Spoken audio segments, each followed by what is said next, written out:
How to find someone's location by phone number. Now, if you're using your phone, then you can go ahead and use up any preferred web browser that you can use. Now, for this video, I'm going to be using Google Chrome, and then let's just head to it. Now, from your web browser, just simply type in Truecaller. You will be seeing multiple results right here, but you can go ahead and choose on the first result, which will take you out to Truecaller's official site.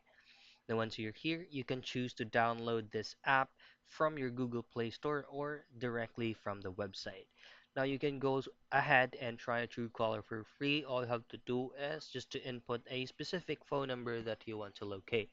So, for example, let's try a random number right here. And then once you have inputted the number, just simply search on or press on the magnifying glass to search.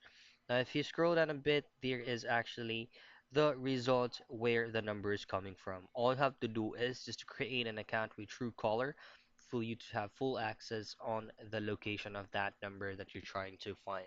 So that's it. That's how you find someone's location by phone number.